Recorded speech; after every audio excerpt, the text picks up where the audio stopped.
अरे सिंह, तू अपना मुंह खोल, मैं तेरे दांत गिनूंगा। ए हठीले बालक, तू वन के इन पशुओं को क्यों सताता है? हम तो इन पशुओं को बाल बच्चों के समान रखती हैं। तेरा साहस बढ़ता ही जाता है। तेरा नाम ऋषियों ने सर्वदमन रखा है, सो ठीक ही है। आहा, क्या कारण है कि मेरा स्नेह इस बालक की ओर उमड़ा सा आता है? जो तू इस बच्चे को छोड़ न देगा तो सिंहनी तुझ पर दौड़ेगी। ठीक है, सिंह का मुझे ऐसा ही डर है। यह बालक अवश्य किसी तेजस्वी वीर का पुत्र है। इसका मुख अग्नि के समान दमक रहा है।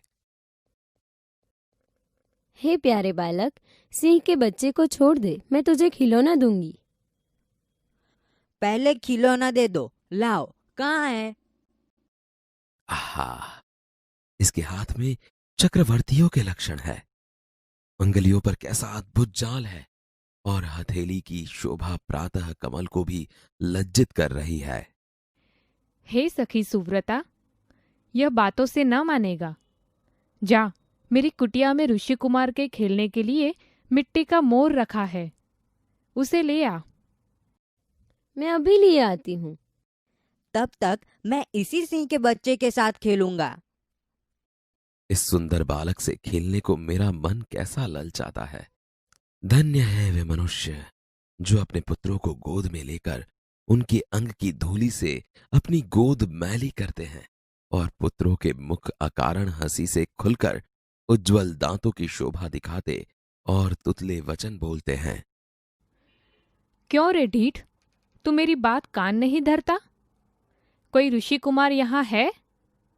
हे महात्मा, तुम ही आओ और कृपा करके इस बलि बालक के हाथ से सिंह के बच्चे को छुड़ाओ। अच्छा, हे ऋषि कुमार, तुमने तपोवन के विरुद्ध यह आचरण क्यों सीखा है जिससे तुम्हारे कुल की लाज जाती है? यह तो कोई अच्छी बात नहीं। हे बड़भागी, यह ऋषि कुमार नहीं है।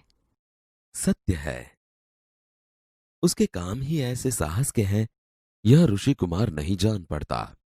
परंतु मैंने तपोवन में वास देख इसे ऋषिपुत्र जाना था।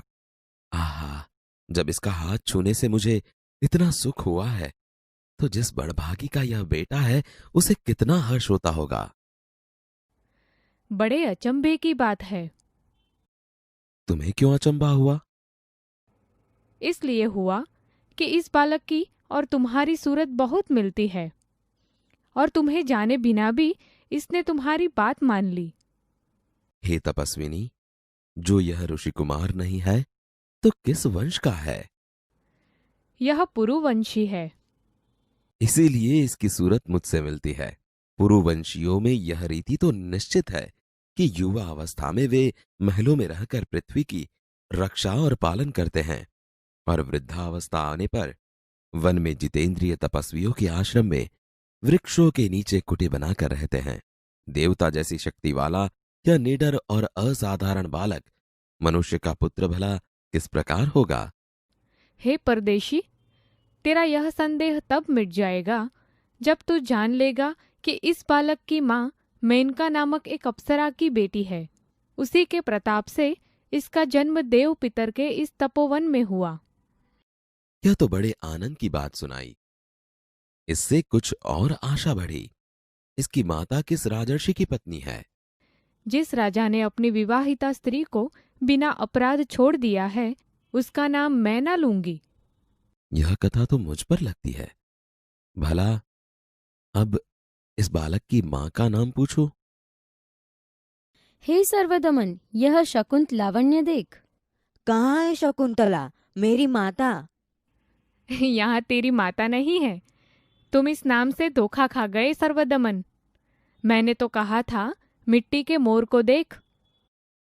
इसकी मां मेरी ही प्यारी शकुंतला है, या इस नाम की कोई दूसरी स्त्री है?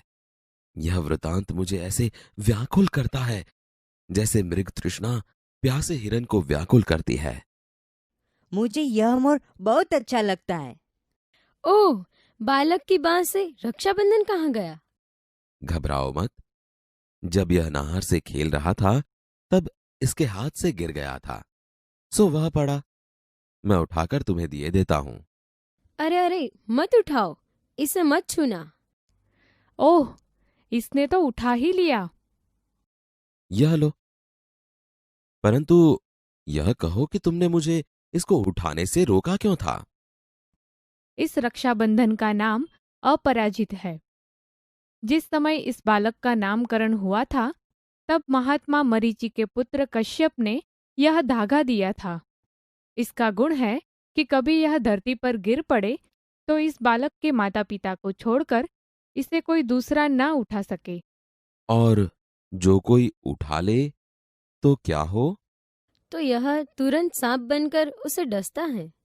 तुमने कभी ऐसा होते देखा है? अनेक बार। तो अब मेरा मनोरथ पूरा हुआ, मैं क्यों ना आनंद मनाऊं।